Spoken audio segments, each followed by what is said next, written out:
Right now, a single family home in West Torrance is going under contract in a median of just 8 days. Drive a few miles north into the inland neighborhoods and that timeline more than triples to 27 days. Same city, same month, but two completely different risk profiles for your equity. If you're planning to sell in the next 3 to 6 months, you aren't selling into Torrance. You are selling into a specific lane where the difference between pricing perfectly and overshooting the mark could cost you a serious 5-figure check. Most homeowners I talk to are looking at the citywide averages, which look stable, but beneath that surface, we have one pocket of town sprinting with zero inventory and another pocket where buyers are negotiating nearly 5% off the original list price. By the end of this video, you'll know exactly which reality your home is in and whether it makes more sense to sell into this winter scarcity or hold for the spring market. If you're thinking about selling in the next 3 to 6 months, you're facing a distinct trade-off. You have the advantage of extreme inventory scarcity right now. There is almost nothing for buyers to look at. Compare that to the potential of a more crowded spring market where rates might be lower but competition from other sellers will be higher. The wild card in your decision is the labor market, which is showing cracks even as interest rates come down. Picture the difference between the quiet tree-lined streets of the Hollywood Riviera and the busy corridors near the Del Amo Fashion Center. In one area, open house signs are vanishing in a week. In the other, they're gathering dust for a month. We are seeing a speed lane emerge in the west and south, while the north and central pockets are turning into negotiation zones. The foundation of this entire market right now is scarcity. As of January 2026, the months of supply for a single family home in Torrance has compressed to just 1 month. In plain English, months of supply measures how long it would take to sell every home on the market if no new homes were listed. A balanced market is usually 4 to 6 months. At 1 month, we are in a deep seller's market technically, but it's a fragile one held up by the lack of homes rather than a flood of easy money. I have homeowners just like you reaching out every week trying to figure out if this scarcity gives them enough leverage to dictate their price. If you want to see exactly how these numbers apply to your specific address, you can grab the Torrance Equity Snapshot using the link in the description. It's a tool designed to give you clarity, not a sales pitch. I'm Mr. Hernandez, your real estate advisor here in Torrance, California. My job isn't just to put up a sign in your yard. It's to help you build a flight plan for your home equity. Citywide averages are dangerous shortcuts because they blend the hot markets with the cooling ones. Your home lives in a very specific lane and you need a strategy that matches that lane, not the generic news headlines. We're going to map out where the speed and pricing power are concentrated so that you don't leave money on the table, and we'll look at where affordability ceilings are capping prices so that you don't overlist and sit stale. We'll also break down how the recent Fed moves and the local development projects like the Metro C line are reshaping the board for your 2026 plans. Let's start with where the market is moving fastest: West Torrance and the coastal adjacent south. In the West Torrance neighborhoods, the median days on market has dropped to a blistering 8 days, with supply tightening to just 0.7 months. Move south towards the coast, and while the timeline is similar at 9 days, the pricing power is even more rigid. Sellers there are receiving a median of 100% of their list price. In plain English, that means these neighborhoods are operating at maximum efficiency. Buyers aren't hesitating. They are clearing the shelf almost as soon as inventory pops up. If you're an owner in West or South Torrance, you might be asking yourself, how much pricing power do I really have right now, and is it safer to price high or price at market? The data gives us a clear answer. With homes moving in 8 days and sellers capturing 100% of their list price, the market is validating current values but not necessarily overpaying wildly above them. Here is the decision rule. If you list into this 0.7 month supply environment, you have leverage to demand a clean, fast escrow. However, the trade-off is that if you try to push the price 5% above the comp, comps, you risk breaking the momentum that makes this market work. You essentially have two paths here. Path A is the speed and certainty posture. You price exactly at the most recent comparable sale. In an 8-day market, this typically generates immediate interest and allows you to dictate terms like a rent back. Path B is the testing the ceiling posture. You price slightly above the comps. This is viable given the scarcity, but you must watch the 14-day mark closely. If you aren't in escrow by 2 weeks, the market has rejected the premium. The right move depends on your home's condition and your risk tolerance. This is where a one-on-one strategy conversation matters. If you're buying in West or South Torrance, the data suggests your posture must be decisive. With a median market time of just over a week and sellers getting 100% of their ask, waiting for a price drop is a low probability strategy. Your leverage here doesn't come from the price negotiation, it comes from preparation. The strategic move is to have your financing fully underwritten so that you can move immediately when the right property hits. Now let's look at the inland and northern corridors, specifically North Torrance and the Old Torrance area, where the dynamic shifts. In North Torrance, the median days on market extends to 27 days and sellers are receiving about 97.6% of their list price. In Old Torrance, we see a similar pause with homes taking 25 days to sell and supply sitting looser at 2.0 months. Said simply, the frenzy fades as you move inland. Buyers here are hitting an affordability ceiling and are more willing to negotiate or wait. If you're an owner in North or Old Torrance, the question keeping you up might be, am I at risk of overpricing and chasing the market down? The numbers say yes. With sellers receiving 97.6% of their list price and homes sitting for nearly a month, the market is signaling that buyers are price sensitive and willing to walk away. Here is the decision rule. If you want to avoid a price cut later, you must price for accuracy now. The trade-off is that you cannot rely on scarcity to fix a high price the way you can in the South. You have two paths. Path A is the precision posture. You price strictly based on sold comps, ignoring active listings that haven't sold yet. This protects your net proceeds by avoiding the stigma of a price reduction. Path B is the patience posture. If you aren't in a rush, you can hold firm on your price, but you must be mentally prepared for a 30 to a 45-day process. The danger is that after 45 days, buyers begin to assume something is wrong with the home. The right move depends on your timeline and financial goals. This is where a one-on-one strategy conversation matters. If you're buying in North or Old Torrance, your posture can be patient. With inventory sitting for nearly a month and sellers accepting slightly below list price, you have the room to compare options. You don't need to rush to write an offer on day one. The data supports a strategy of viewing a home multiple times and structuring an offer that preserves your capital, perhaps by asking for credits rather than just a lower price. Now let's pivot to the condo market and the entry-level pockets near the Harbor Gateway. In the Gateway area, single-family inventory is incredibly thin, yet homes are taking a median of 65 days to sell. Meanwhile, in the South Torrance condo market, we saw a statistical drop in the median price to $515,000, though the price per square foot held steady around $500. What that really means for you if you sell is that the buyer pool for entry-level and attached homes is highly sensitive to interest rates and monthly payments. The 65-day wait in the Gateway area suggests that buyers at this price point are struggling to qualify or finding issues with property conditions. If you're an owner in the Gateway area or selling a condo, you might be wondering, is the demand real right now or will my property just sit? The data shows demand is there, but it is extremely condition dependent. The 65-day market time in Gateway implies that homes with issues are being ignored by FHA and VA buyers who can't close on them. Now here is the decision rule. If you want to sell in under 2 months, your home must be financeable. The trade-off is spending money upfront on repairs to avoid months of carrying costs. You essentially have two paths. Path A is the turnkey posture. You fix the peeling paints and safety issues before listing to open up the widest buyer pool. Path B is that as-is posture. You list without repairs, but you must price accordingly to attract cash investors or people with conventional loans. The right move depends on your available cash and equity positions. This is where a one-on-one strategy conversation matters most. If you're buying a condo or looking in the Gateway area, your posture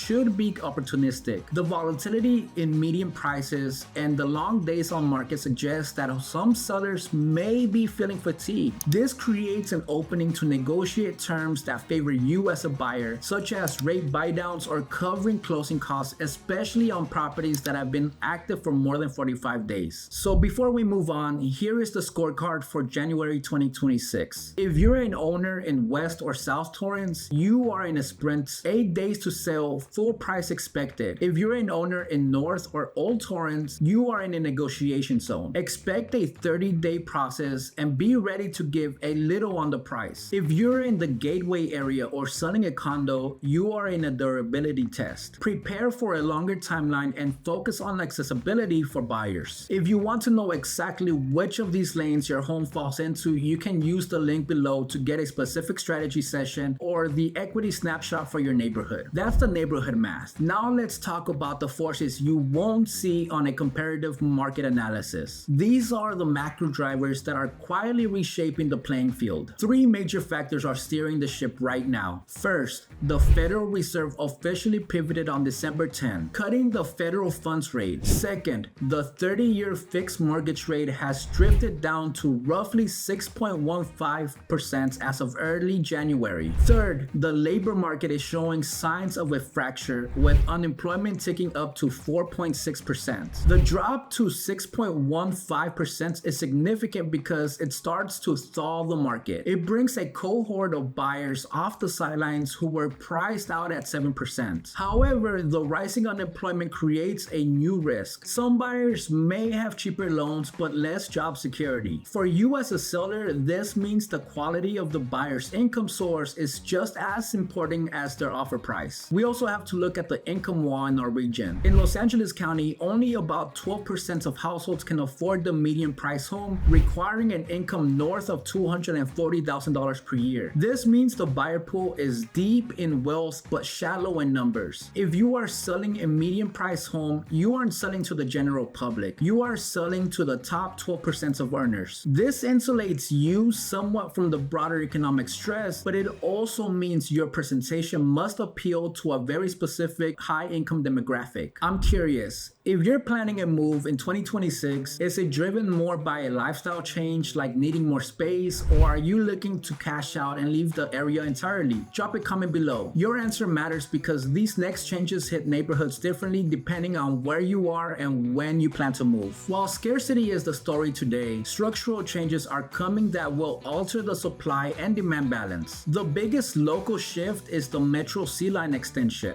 which is slated for final approval by the Metro Board in late January 2026. Think of this as a double-edged sword for property values. It adds long-term connectivity, turning a commute into a ride, but it brings the short-term friction of construction and noise. Here's how this plays out in 3 beats. First, the trigger is the upcoming vote, which will finalize the routes along the railroad right-off way. Second, the approval unlocks the project, signaling years of future construction but also future accessibility. Third, ground zero for this impact is North Torrance and the areas near the new transit center. If you own along this corridor, you may see a temporary construction discount from buyers worried about noise, followed by a long-term appreciation bump once the trains are running. The central conflict in the Torrance market right now is between scarcity and friction. We have a critically low supply of homes keeping a floor under prices, battling against an affordability ceiling and labor market cracks that are capping how high those prices can go. Doing nothing is still a decision. It means betting that the spring market will bring more demand than it brings competition, and that the labor market won't deteriorate further. So how do you play your cards in this market? If you sell in the next 3 to 6 months, you are capitalizing on the current inventory drought. You avoid the uncertainty of where rates and unemployment might head later in 2026. By working with a strategic advisor, you stop guessing about pricing and start executing a data-backed plan. If you want to walk through your specific numbers without the pressure, click the link in the description to schedule a strategy session or download your equity snapshot. No pressure to list. The goal is to make sure future you is glad you handled it the way you did.